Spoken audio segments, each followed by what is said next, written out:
You're in the basement of the Coliseum. You go to the weapons rack and you pick out the perfect weapon that epitomizes your unique gladiatorial personality. Carlin, what are you bringing up into that arena? It'll define your personality to the extent that people chant whatever, this is what they're going to chant about you after the match. I mean, I gotta say, it's Larry Boy's plunger ears, right? I'd be just plunging guys right and left, making the audience laugh, get them on my side. I don't know. I feel like winning the crowd over, it's gotta be plunger ears. Oh, man. Casey, tell me, what is your weapon of choice in the arena? I've thought a lot about this. When we were kids, our mom went to a garage sale of some kind and came back with like 3 enormous trash bags filled with a pool noodle construction system. It was like a toy someone had come out with where it's like these kind of noodles, pool noodles cut into pieces with little plastic connectors. And so I would say, even though the damage is about 0, you roll a 0 on your damage stat, the agility I have with those things, the ability to clobber my friend in the face or a sibling, upside the head with one of those pool noodles is so great that I would pick that as my weapon.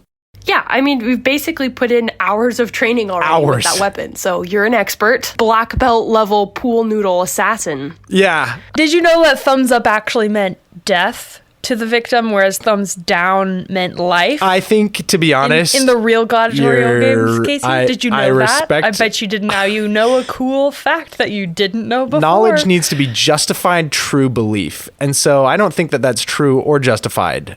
In your wait, you don't know this about the? I've heard it, but fact? I just don't trust you. I'm sorry, I don't. Maybe I should. I could Google it. That hurts my feelings. We're recording a podcast. I'm not going to Google it. Well, listener, you Google it, and I'll be vindicated. I'll have my vengeance in this life or the next. Slave! You will remove your helmet and tell me your name.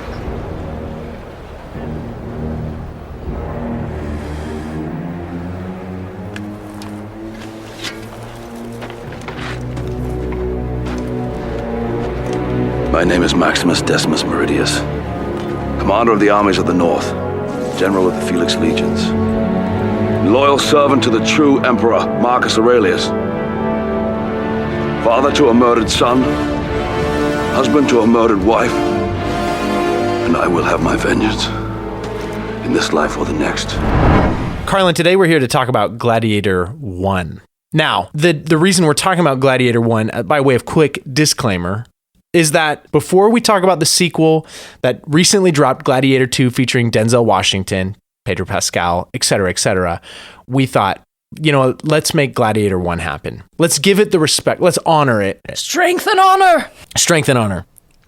That's right, Casey. But we've also decided that Gladiator 2 is also worth reviewing. And because a lot of people have seen it, we're going to do a mini episode in which we discuss how we feel. Rip it to shreds. Absolutely eviscerate. Oh, sorry.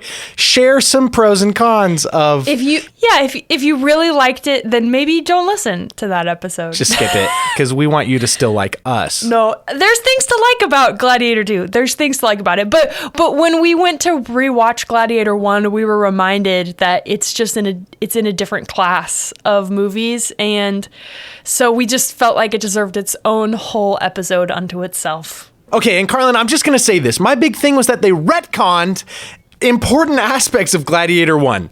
There you have it. I'm not going to say more than that. Are we going to talk about this now, or are we going to talk about this later? Cork it up. Bottle up all that energy. Let's talk about Gladiator 1. Please, let's talk about it, because it's great. What'd you like about it? I came up with a list of 4 things that made this movie, and any movie, epic. But this movie is what caused me to reflect on those things, right? The first thing is that the dialogue just pops. Like, the dialogue is incredible. There are lines that are in our common vernacular now. What we do in life echoes through eternity. Obviously Maximus Decimus Meridius is quoting someone when he says that, but that's a line that we know because of Gladiator, 100%. Even down to more forgettable lines where they're arguing in the Senate and Senator Gracchus is like, our people are dying of the plague. right? And Commodus is like, no, you're misunderstanding it all. It's really quite simple. The people are like my children, and I'm their father, and like a good father, I will embrace them to my bosom, right? And Gracchus says, have you ever embraced someone dying of plague, sire? So cheeky. And Commodus says, no, but if you interrupt me again, I assure you that you shall. Oh, yeah. I wrote that one down because I was like, that is sparkling dialogue. It pops. It's memorable. It raises the stakes every time a character in this film opens their mouth. You're going to actually get good dialogue. Yes. That's so true. The dialogue is always like doing a lot of work. Yeah, and what do you mean by that? What do you mean by doing a lot of work? Like the line that you just mentioned, that is setting up so much. It's setting up who Commodus is, what kind of emperor he is. He's right. This pretense of, I love the people and they love me. I'm like their father. Okay, we're already picking up themes of Commodus desperately trying to like earn his father's love and approval that he never got, or reciprocate a cycle. And then, but there's this menacing threat underneath what he says. And then you set up the tension of the Senate. You get this feeling that the Senate, they're not idiots, but Commodus, he is also not an idiot. As weird and bad as he is, he's smart. Yep. And like all of that happens in, a dozen words. Yeah. Commodus is a sinister villain. I honestly think he carries the movie and makes us care about someone like Maximus Decimus Meridius. Maximus's honor is inspiring, but if he's going against like pettier things, like people who aren't really a threat, they might be mean or bad, but it's his honor holding them in check or something. It's like, okay, good, but not an epic movie. It's when he encounters the pure evil that is Commodus that Maximus's character actually shines in the spotlight. Ooh, that's great. Yeah. I will say, we like him. We like Maximus from the very first shot of the movie. The literally first shot is him and a little bird lands next to him and he smiles. Yeah. And then he hears some commotion and then the frown returns and then he has to go to work. And this battle, but just like a brief shot like that, a moment like that already gives us a window into this character. We like him immediately. Yeah, and he's likable because, we'll get into this, but he exemplifies the Roman ideal, like the uncorrupted Roman ideal. The farmer who becomes a general so that he can go back to his life farming. If that rings a bell for us, it's because all our founding fathers were absolutely soaked in classical mythology or classical history, right? And there was a Roman general named Cincinnatus who, and I think there were a few Roman generals who sort of did this, but he saves the Republic and then he returns the power to the people afterwards. That's actually a Roman value that they held.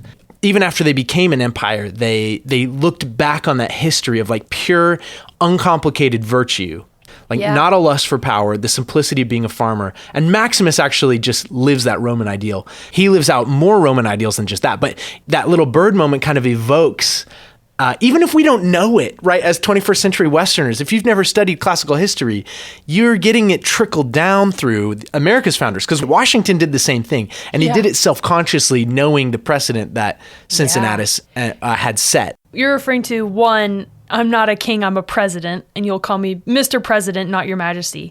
But also, he sets his own term limit. Right. Which begins the tradition in the States of having term limits. And Washington was the only real authority figure in the colonies with an army.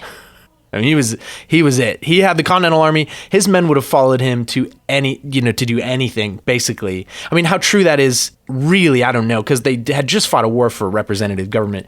But if anyone could have screwed up the American experiment, it was Washington.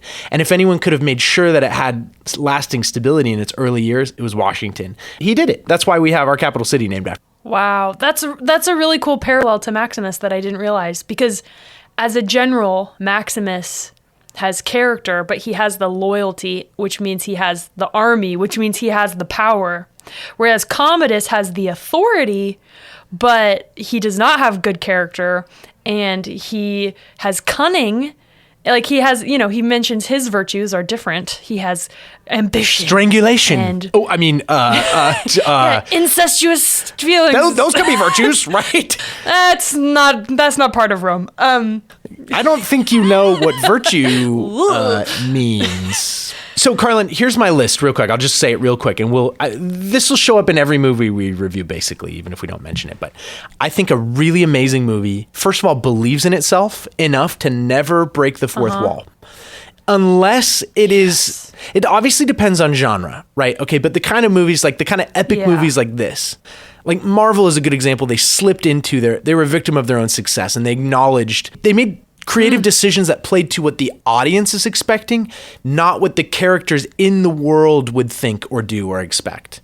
So a great movie never breaks the fourth wall like that. Unless it intends to, like there are comedies that try to break the fourth, like Deadpool, right? That's successful in its own like subgenre, but it's successful because it's making fun of how self-aware Marvel is by the end of the MCU experiment, right? Anyway, we could talk about that. So great movies believe in themselves. Second of all, grounded in history / the details of their world, enough to be believable. I say that every single time. I've said it on every episode we've ever done of Cinema Snorkel. If you are not paying attention to the details of your world building, you're going to pull us out of the realism if the plot hole's big enough, right?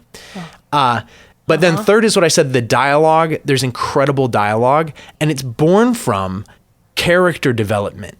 The dialogue springs from who the characters are and what they want. Right? Yeah. And Gladiator nails that. And then my fourth one is this. Where do you get that dialogue? Because you can't create it in a vacuum.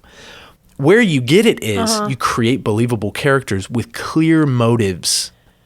Yes. And those motives clash with each other. Yes. And that gives you the attack and defense dialogue that makes Gladiator so rich. Everyone's motives we basically figure out within the first, 15, 20 minutes of the movie.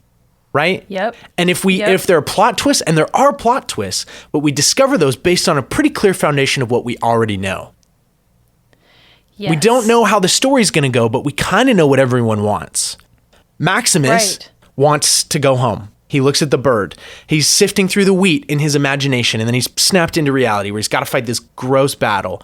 He's a killer warrior who doesn't want to fight. Right? Commodus, we can just talk about the big three real quick.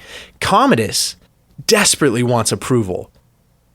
Yes. He's got this mortal wound from his father of being inadequate, and it's like crippling insecurity, but he's channeled it into, he like demands respect. He craves honor that his father is not bestowing on him, and he's willing to do anything to get it. And he fears rejection. It's not just what they want, it's also what they fear. Commodus is like hunted by his fear of inadequacy and rejection. So he's got this, it's the perfect like time bomb in Commodus. Yes, yes. And Lucilla is the wild card. We don't know her motives at first. We see her using her feminine charm, trying to get Maximus to pay attention to her, right? And I think, and I'll shut up because I know I've talked a lot here, but the perfect establishing scene in my mind is when Maximus is walking out having just talked to Marcus Aurelius. And he's been tasked with this enormous task of restoring the empire to the people. Like, with all my heart, no, I don't want to accept this task. But Marcus Aurelius knows his man, and he knows Maximus actually he's going to mull it over, but duty will call him, right? Yeah. And as he's walking out, Lucilla is like, Maximus, and she's being all like mega flirty. Yeah.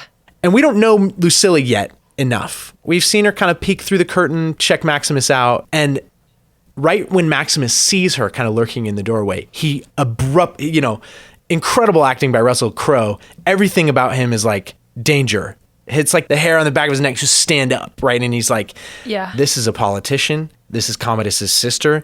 This is someone who wants to rope me into politics. She's so sneaky. She's got so many wiles.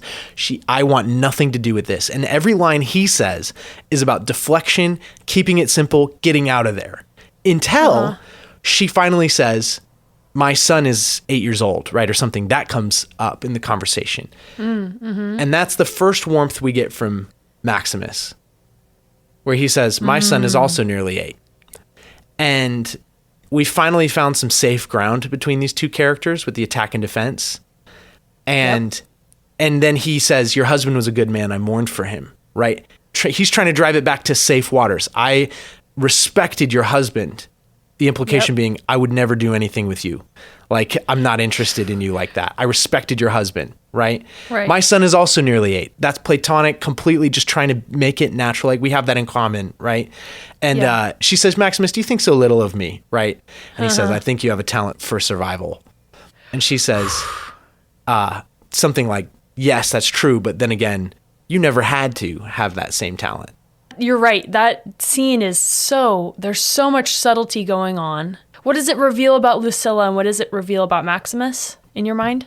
I think it's establishing, because we're early in the movie. It shows us that they have something of a past. We're not given a lot about what that is. But I think it mostly it shows two things. It shows that Maximus, he exemplifies the 4 virtues that Marcus Aurelius actually laid down in his Stoic meditations, right? Right. The philosopher Caesar, or whatever they call him. Those 4 virtues are justice, courage, temperance, and wisdom. Mm-hmm. And they show us quickly and through the rest of the film that Maximus exemplifies all of these. And in that moment, he's showing the virtue of temperance. He's a soldier out on campaign. It would be really easy to cheat on his wife. He has zero interest in doing that, even with like a princess who's throwing herself at him, it seems like, in that moment. Yeah, right. He completely doesn't want it. And I think about Lucilla, it shows us that she's a little dangerous, but they give us just enough of an establishing window into her mentality when Maximus softens and they talk about their son. So they're establishing she has a son, right? So we're intrigued. I don't know. I think they're just giving us enough about Lucilla to be like, wow, what's her whole story? What do you think? Yeah, Lucilla, we warm towards her because she's a mother, and that's the first time we get to see the fear. It evolves throughout the movie when we see how she is absolutely imprisoned by Commodus, and she's in the tightest spot, which ends up being the shift for Maximus's motivation. Yeah, say more about that. Okay, let's just go back a sec. So after that scene, we establish the characters, and then the twist comes. Marcus Aurelius asks Maximus to be the new emperor, which is like his worst fear. But he's the only one that knows that conversation happened until Commodus kills Marcus Aurelius. It's a coup, and then he returns to Rome and has Maximus's family killed. So that's Maximus's inciting incident, is that his family's killed. Well, it's that Commodus murders Marcus Aurelius and then tries to kill him, right? Yes. And he's racing home, and then kills his family, right? So we established from the beginning his motivation is he's got to get revenge on Commodus. Maximus is put through the ultimate crucible. This virtuous man loses it all to the most heinous emperor we could imagine. Yeah. And that's the start of his journey through the crucible. Well, and actually he doesn't start with the desire for vengeance. He just wants to be done. He's he doesn't even fight in the arena. Like when the training guy starts fighting with him, he won't fight back. Yeah. He doesn't care if he dies. He kind of wants to die. Yeah. And then what's the guy, the Gladiator owner? Proximo. We got to talk about Proximo because he's an incredible character. He's a great character. Yeah, he sees something in Maximus. Yeah. So instead of just like, oh, this one's a dud and he's sick, he's like, no, there's something about this guy. Maybe it's the temperance. If you're able to restrain yourself from fighting back, he sees a strength in him. And he's like, we'll put him in the arena. And then someone says the line like, I don't care if you think you're going to fight or not, you're going to fight. Everyone fights in the arena. And then we get from Proximo, not only, will you plunge a sword into another man's heart, then the crowd will love you for it. And you might come to find that you love the crowd for that. And now you realize being a gladiator is a game that you can win. Right. He galvanizes Maximus a little bit. He's a complicated character because he's not someone who's very virtuous at first. But as he starts to talk, you get his story that he was a gladiator, that he won his freedom through the Colosseum. Yeah. And he's the ultimate cynic, but he's completely upfront. He says, I paid good money so I could profit from your death. Yeah. Just like your mother was there at your birth, so I will be here at your death, right? He's not really romanticizing the Colosseum. He's pretty brutal about it. But he does exemplify other Roman virtues, and he says something about like, sadly, all of us are going to die, but we can decide how we meet that end so we can be remembered as men. Yeah. So even though Proximo does not have a ton of justice, we think, he does have a lot of fortitude. He has a lot of courage. And he has a certain amount of wisdom, right? Proximo is kind of a different take on those Roman virtues because we kind of, I don't know how you feel. Do you feel like we're meant to kind of respect him?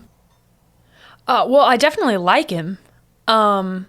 Yeah, I respect his honesty, and you see there's like a little, almost a tear in his eye when he's thinking back to his time in the Colosseum and that he overcame this great thing. Yeah. But clearly that was his prime, and now he's enjoying his retirement, and he's gotten a little like fat and lazy. You know what I mean? Yeah. Like he clearly he used to really be something, but now he's just kind of living off of the glory of his past. And glory is another important like value in Rome. Like, what is glory?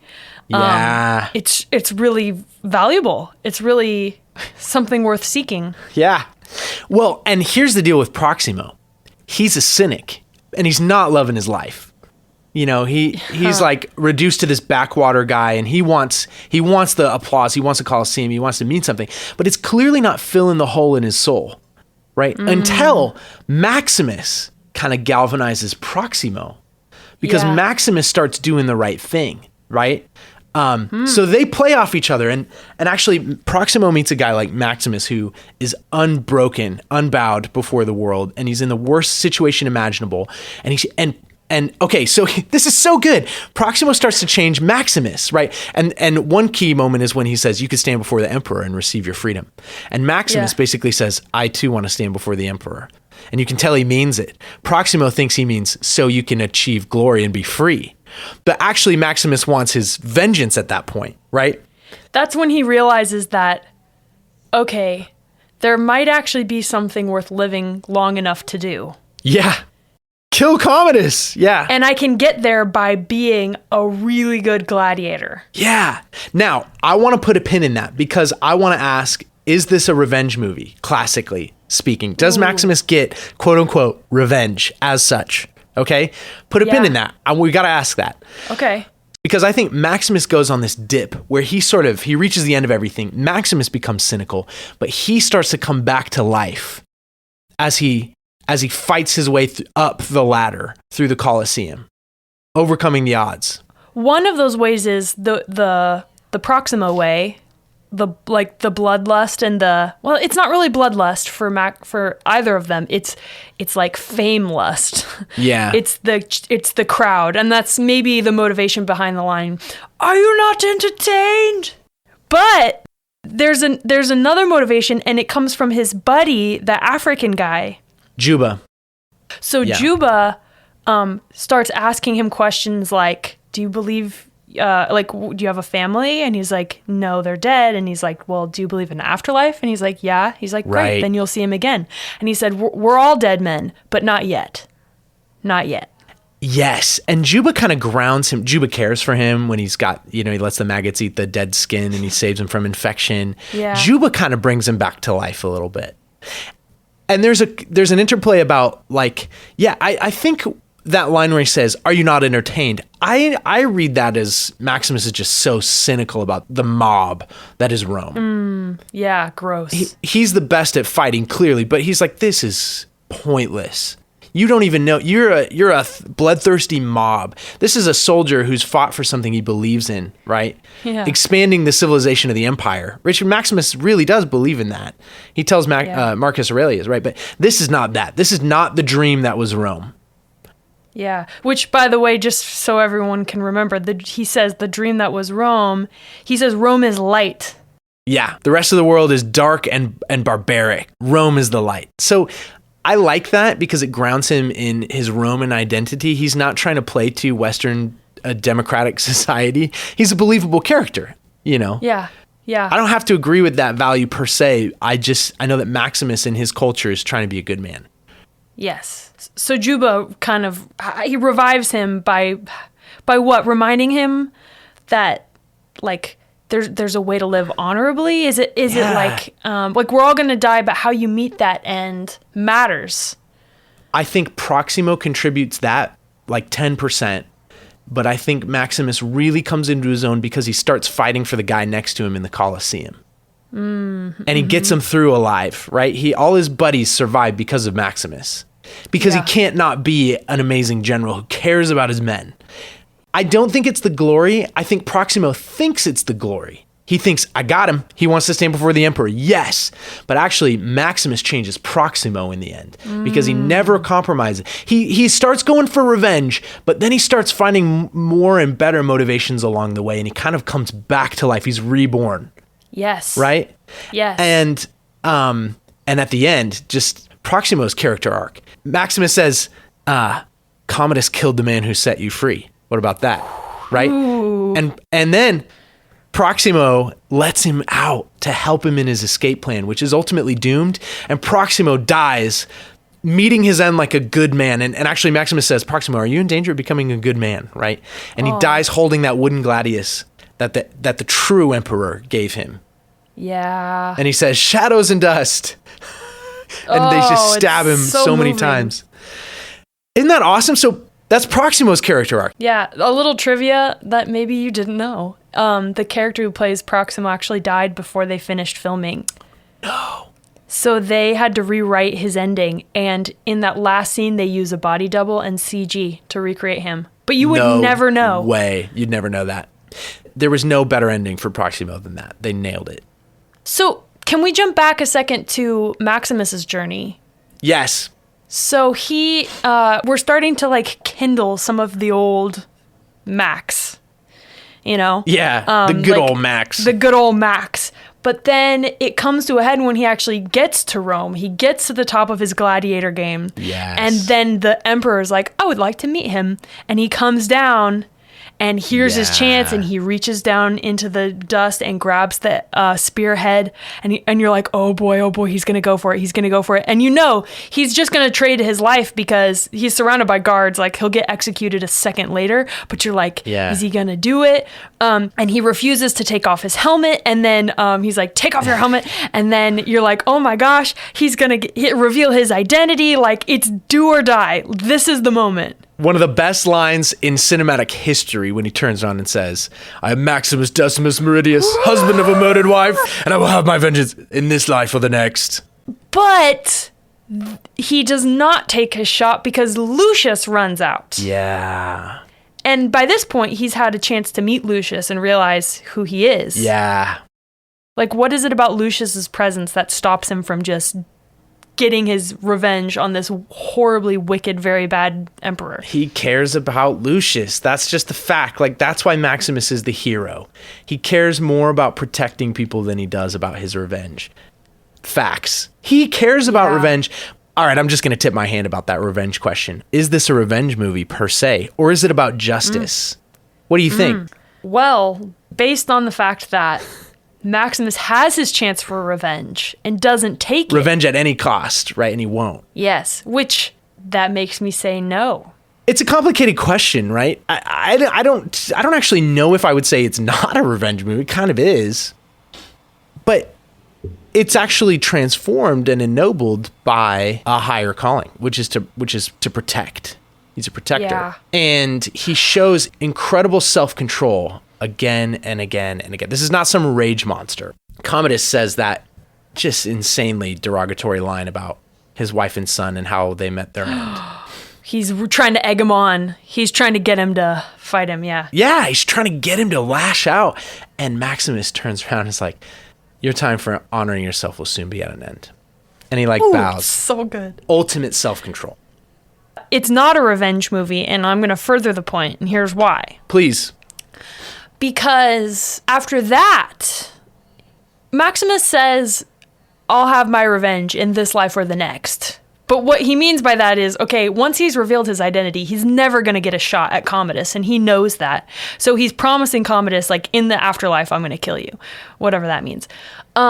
So I think in that moment, he's kind of given up on revenge in this life, and he's actually given up on most motivation. It takes Lucilla to come to him and beg him to meet the senator, and he refuses. He's a cynic about politics. Yeah, he doesn't trust the senator. He doesn't. And then what happens? Well, his buddy shows up and is like, "Your army is just outside the city." Yeah. And then he goes, "Okay, I could see this working, actually." And Gracchus, who's the good senator, essentially is like, "How can you'll just give up power? That's so easy. How do we know you're good for it?" And he just says simply, "Because that was the last wish of a dying man."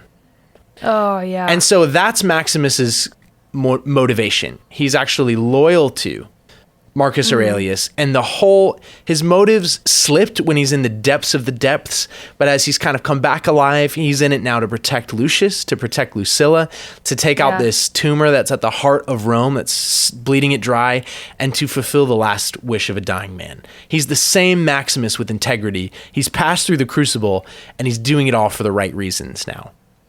Yeah.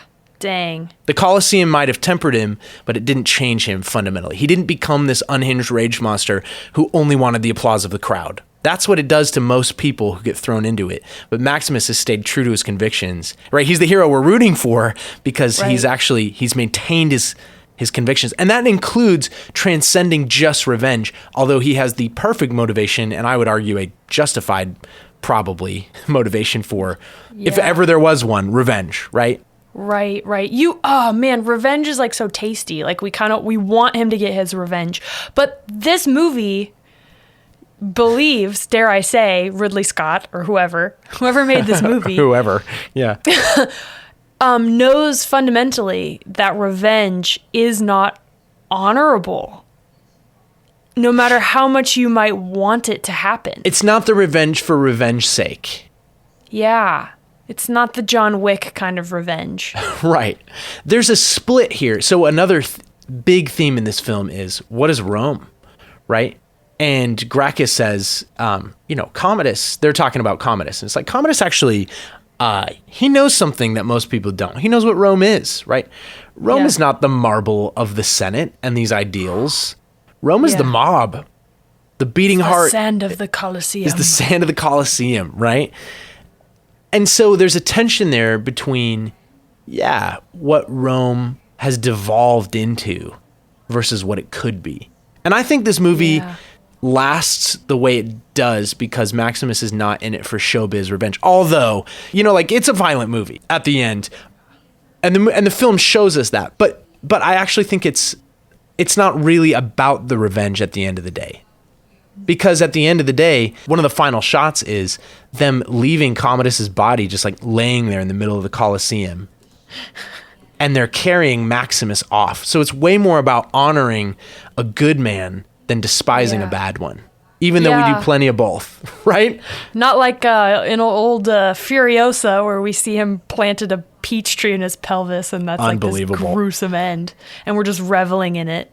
That was the most indulgent vengeance. Yeah, and it actually made me a little like, I don't like this. She has every reason, and yet when we indulge that revenge fantasy hard enough, it's actually distasteful. No, it's terrible because revenge is wrong. But justice is right, and the truth is, Maximus is the only person that could take down Commodus. Yeah, absolutely. It's the perfect storm. I had the thought while I was watching this, you could relabel this Commodus's worst nightmare. His dad doesn't love him and basically admits it to his face.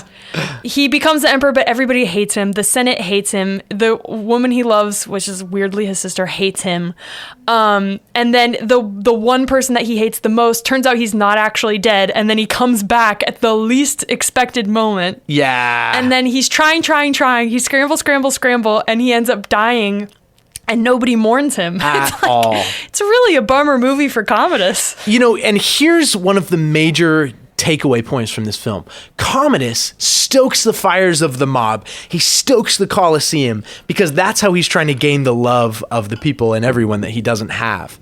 So he's like, they'll love me for it. I'll give them bread bread and circuses and they'll love me for it. And they don't. And in the end, he creates Maximus the gladiator. He creates him because it's such a showy endeavor that when Maximus reveals who he is in the middle of the Colosseum, suddenly Commodus can't just kill him, actually. Because to kill Maximus, he undoes what he's trying to do in the Colosseum. So again, his motivations are clear, but they're conflicting with the brutal reality on the ground and other characters' motivation. And Juba actually tells Maximus this. He's like, you have a great name. He'll have to kill your name before he can kill you. Ironically, Commodus gives the perfect setup for Maximus to come kill him. It would have never happened if Commodus hadn't been such a fool, to be honest, or given into the vices like he did, and it actually creates his own end. Dang. Maximus is a violent man, but he's reluctant, whereas Commodus is like living into, like, you know, they keep showing all those shots of Maximus like doing sword drills with people. Yeah, or Commodus, you mean? Yeah, like he shows up to the battle and he goes, "Have I missed it? Have I missed the battle?" And Marcus goes, "You've missed the war." Yeah. He likes to play like he's the soldier. And even there's a quick moment where you see him playing with his toy Colosseum. And he's got these little models, and it's like, yeah, he has this fantasy of being like honorable. He wants to be Maximus, you know? He desperately wants to be Maximus. Yeah. That's something that Gladiator 2 takes that theme and just beats it to death. It just punches you in the face with it again. It's like, they're literally like children. See, get it? Because they're like children. Did you notice? It's like, okay, yeah, we get it. The two emperors are really weird, but they're picking up a football that Gladiator 1, you know, moved forward down the field a little bit, and Gladiator 2's like, we're gonna spike this in the end zone. They're like children, you see. Yeah, we'll get there. We'll get anyway, there. Sorry, we're not dunking on Gladiator 2. If you want more of that, then stick around. I need temperance right now. Sorry, we're gonna tell you its virtues too. I have other virtues, Father. Gladiator 2. I'm Gladiator 2, and I have other virtues. CGI, that's a virtue if it's applied properly. Putting everybody in the arena, that's a virtue. Scary baboons. Rage. Oh, rage. Yeah. Just like Maximus embodies the 4 stoic virtues of Marcus Aurelius, Commodus embodies everything that is the antithesis, right? He's unjust. Yeah. He's constantly thinking of himself. He manipulates everyone around him, including his father, his sister, his nephew. He's cowardly, like you said. He missed the war, right? But he likes his sword drills. He likes to pretend. He likes to sit in the Colosseum and watch other people die. Yeah. Temperance, he has zero chill. He can't control his lust, and it totally gets the better of him in the creepiest way imaginable. Mm-hmm. He has no wisdom. He's a fool. He stokes the mob, and ultimately they turn on him. Right. He's clever and he has cunning, but not wisdom. How would you describe, real quick, just in a sentence, what's the difference between wisdom and cunning? Boy, that's a philosophical question. My first thought goes that wisdom takes into consideration the good of others, maybe? Or maybe it's the longer play. Like cunning is kind of a short-term victory. Whereas wisdom is setting up for a long-term victory. Yeah. I don't know Stoic philosophy like I want to, but the worldview of the film draws so heavily from that you want to say wisdom means kind of a humility. I think the scene that shows Maximus's wisdom is when he's praying and he says, "Blessed Father, watch over my wife and my son with a ready sword." I know that that's like kind of piety, but I think it shows that he's humble, and that's born of wisdom. Yes. There's a strong link between humility and wisdom, because humility is not thinking less of yourself. It's thinking of yourself less. Thank you, C.S. Lewis. Our ego naturally has a tendency to get in the way and cloud our judgment. But humility is like, I'm removing my ego from the picture so that I can see clearly and not make decisions based on just self-flattery or like what's going to make me feel good in the moment. It's like the way a child makes decisions versus the way an adult makes decisions. Adults are just taking more factors into consideration and making the choice that serves all the factors for the long haul. Whereas cunning, you might be cunning enough to get quick little wins here and there, but like Commodus sets himself up for the ultimate disaster. Yeah. He sets himself up to get toppled. Scripture points this out perfectly. It's not just the Stoics. Like Scripture says, the fear of the Lord is the beginning of wisdom, right? In the book of Proverbs. Mm-hmm. And even though we would disagree with a polytheistic worldview, right? Like praying to your ancestors is not something that Christians should do or anyone should do if there's one God who created everything, right? And yet the piety that Maximus shows there could really exemplify that proverb. Like it's shown in a very good light. It's actually just acknowledging for him in his worldview that there are forces at work that are bigger than he is, right? And he's trying to be a servant. He's trying to be a virtuous man, but he doesn't have this inflated ego about himself. And that is akin to, that is wisdom. Like our worldview commits us to the idea that the fear of the Lord is the beginning of wisdom, which is humility. That proverb is all about humility. So I think there's the real world link that all humans inherently sense. Like fools are universally arrogant. Yeah. When we think of a stereotypical fool, they could be a self-abasing fool, but the most foolish people are arrogant. Well, and self-abasement is just the reverse side of arrogance. Ooh, what do you mean?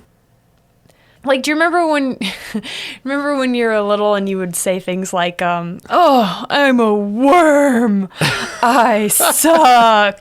Yeah. And when I say you, I'm not referring to the royal you. I mean Casey Leander. Okay. All right. I feel attacked.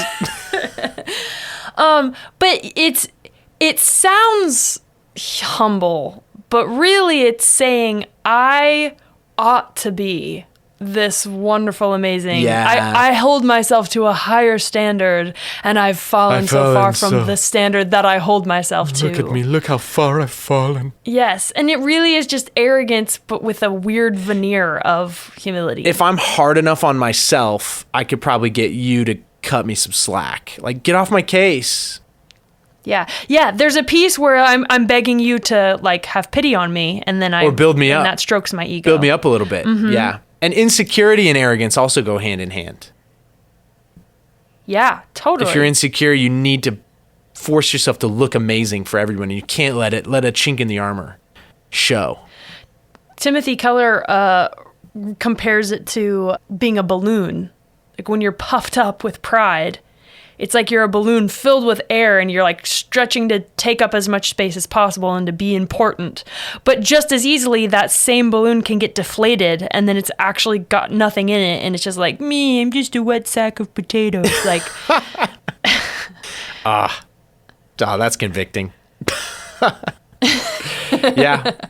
Whereas humility is like is being something solid, not a balloon filled with air. It's like I actually know my value, I know my worth, but I also know the powers that play in the universe. Like, and that's why the fear of God, if God is by definition all powerful, all knowing, if he is God, then there's no power besides him. Right. And so to have any kind of like self-valuing or like puffing yourself up is not being realistic about the way the world is structured. Yeah. And it also should fill you with the reality that other people matter too.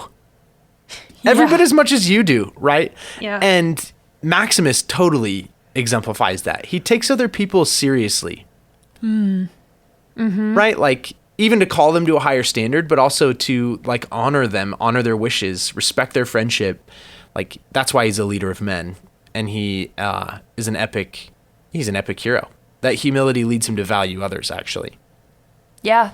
When he fights for his bros. He fights for his bros. At the end of the day, it's just a guy fighting for his bros. Am I right?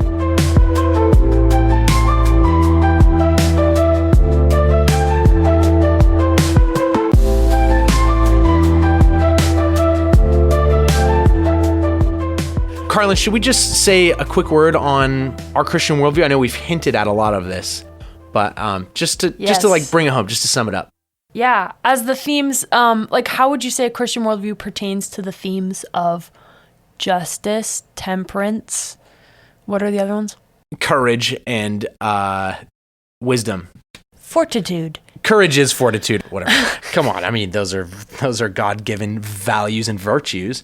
And as Christians, we believe in general revelation that God actually has put eternity on the human heart, as it says in Ecclesiastes. And actually, human beings are born innately aware of these qualities, and we all long for them. And so, I mean, this is in the water. Whenever we talk about other worldviews, Christians are never on the hook to be like everything about anyone else's perspective is wrong if they're not a Christian. That's not what our worldview commits us to, actually. Like, Christianity does provide, like, Jesus is the way, the truth, and the life to be reconciled with God. But human beings are all aware of those kind of virtues, that there's goodness and evil in the world. And it's amazing to even read some of I don't agree with Stoicism on every count, but it's amazing to read how close they got to what we're going to read in Scripture, however many years later, right? It's just because human beings long for goodness. We're actually made in the image of God like that, and we can recognize it. Yeah. And goodness is absolute. Like, it doesn't change. Yeah. Your culture might inform some aspects of it, but goodness by definition is an imperative. We should do the right thing. There's never been a culture that doesn't have a category for goodness and evil.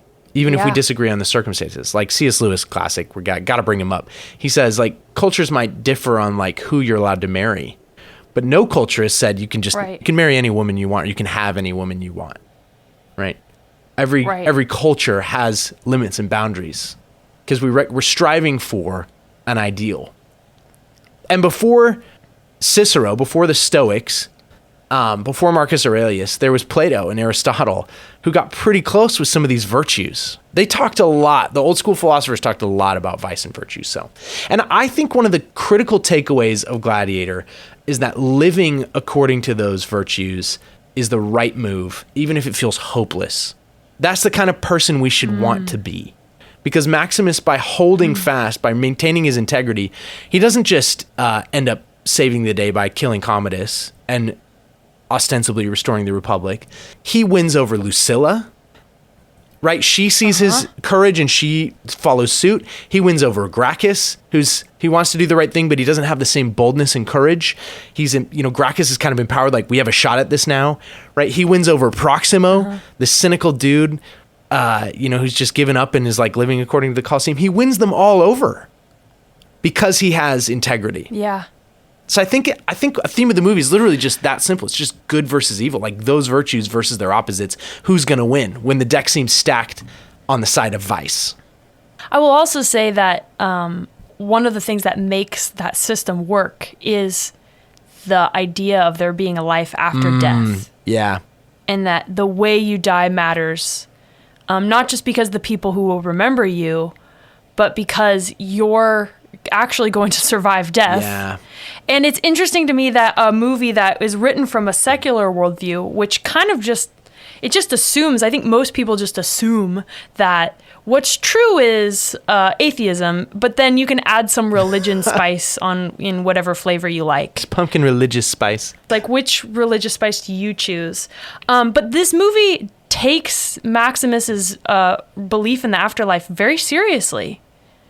It's not cynical about it. It's like, nope, he really believes he's going to see his wife and son again. And we actually see them. In the world of the film, the afterlife is real. We see it. We see him go there.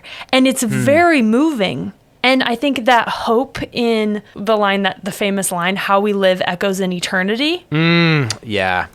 That's real to him. And it really changes the way he lives, because if that wasn't true, it would just change entirely his motivation. But from a Christian worldview, we also believe that eternity is the thing that matters beyond this life. Like these light and momentary sufferings, like this world is just a blink. But eternity is forever, and you should store up your treasures in heaven and not on earth where rust and moths can corrupt them. Like, those are Jesus's words exactly. I love how the book of 2 Corinthians puts it. Paul writes, we have this treasure in jars of clay to show that this all-surpassing power is from God and not from us. We're hard-pressed on every side, but not crushed. Perplexed, but not in despair. Persecuted, but not abandoned. Struck down, but not destroyed. We always carry around in our body the death of Jesus, so that the life of Jesus may also be revealed in our body.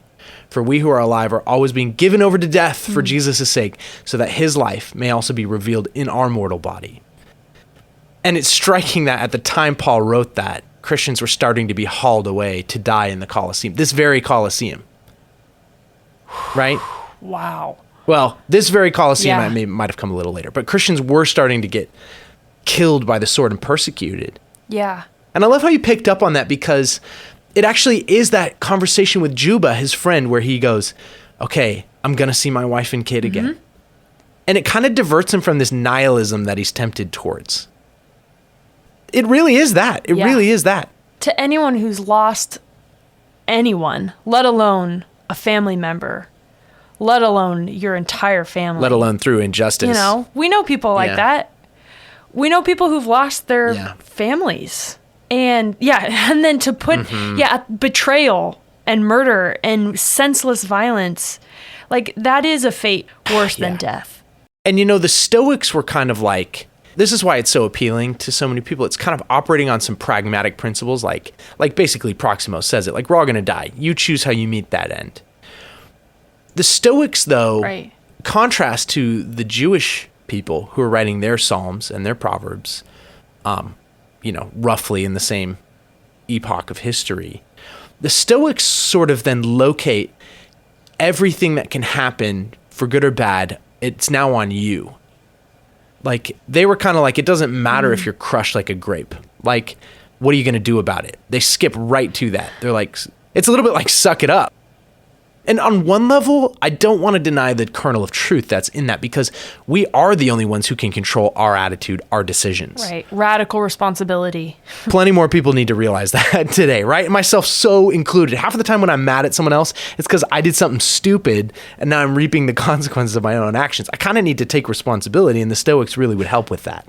But what they're missing, actually, Yeah. is some of that cosmic justice that the Jews completely understood in the same time period, right? I was even reading Psalm 37, where it says the wicked man plots against the righteous and gnashes his teeth at him. But the Lord laughs at the wicked, for he sees that his day is coming. The wicked draw the sword and bend their bows to bring down the poor and the needy. That's actually a foreign concept to the Romans. They're like, poor and needy, whatever. Like, be awesome. How about? But the Jews are always like, Yeah. the downtrodden, the oppressed, Be the poor and the needy, right? So in Psalm 37 it says, they bend their bows to bring down the poor and needy and slay those whose way is upright, but their sword shall enter their own heart, and their bows shall be broken. Ooh. And every prophet who ever appeared to the Jewish people was referencing the idea that the Lord is a God of justice, and that at the end of the day, the wickedness that evil people do will be brought back down on their head sevenfold by the God who avenges the innocent. And that's actually why Christians are called not to take revenge. Yes. Because vengeance is the Lord's. Right. When you realize that your enemy faces potential eternal judgment from the omnipotent God of the universe, that's the only thing that can transform your hatred of them into pity. Actually, like, I don't want that for you, because whatever my vengeance on you would ever look like, the Lord is a perfect judge. And I should not wish something on you that's actually going to be worse than any of us could imagine, right? It will be meted out in full. No evil deed goes unpunished. Yeah. Which is why Judaism has always appealed to the downcast. Yeah. The Stoics just were like, don't be downcast. Stop it. Suck it up. Like, oh, you're feeling bad about it? Like, stop it. Right. You have the power. You have the control. And I think the Jewish people, without excusing the action that we need to take, recognize that there is such a thing as the poor and the needy. And like, yeah, this side of eternity, injustice is real and it's happening. Yeah. And it's not okay. Gosh, in every other religion, it's like how you live will get repaid to you in this life. So like, oh yeah, if things aren't going well for me, or if I'm not getting happier and richer, then it's because I'm probably not doing something right. But Christianity, again and again, disrupts that chain that we try to link those things together. And like the book of Job comes to mind, which is all about that, where a righteous man, everything bad that could possibly happen happens to him. And he's searching for, okay, why? What did I do? What did I do wrong? What did I do wrong? And the answer, frustratingly, is nothing. Sometimes bad things happen to good people.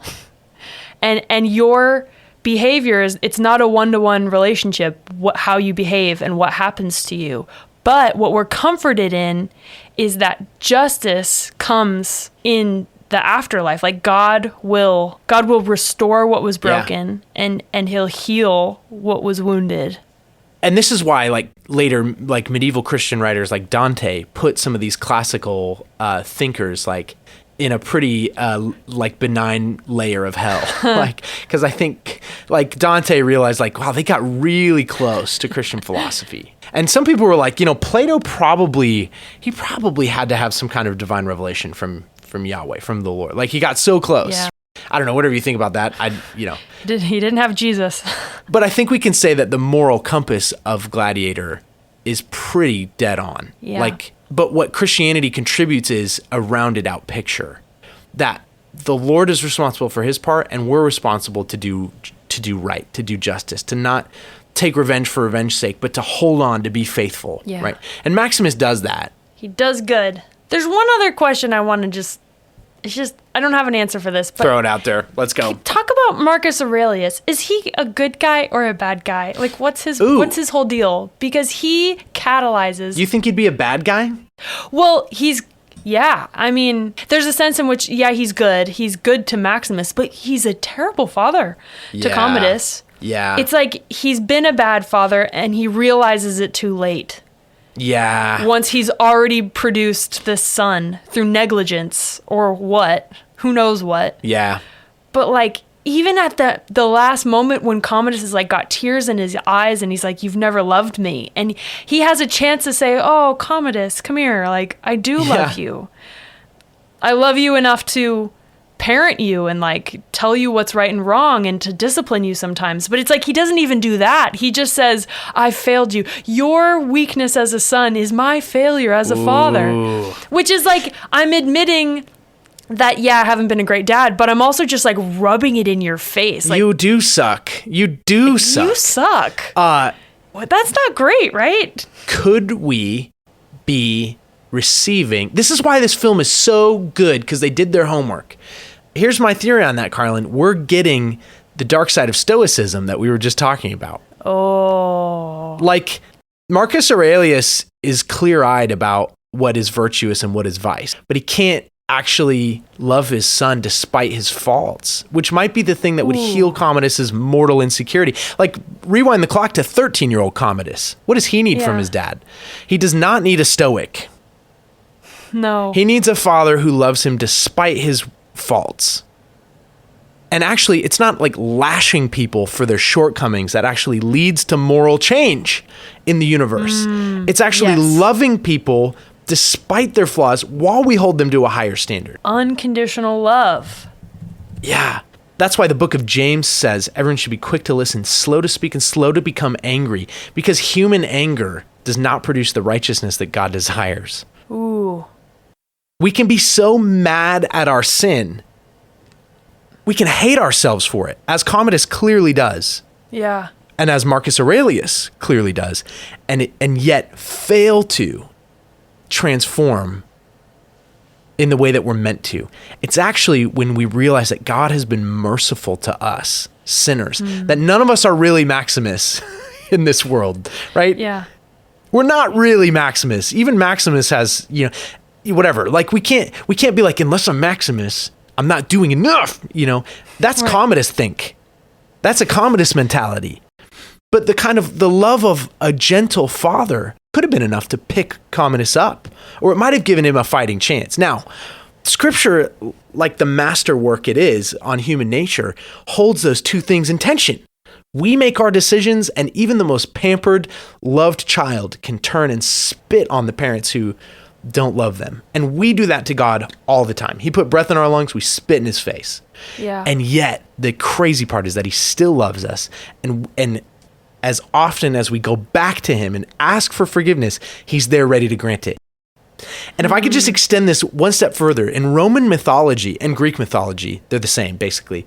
The Greek gods killed their parents, the Titans, and through bloodshed inherited the earth. Yeah.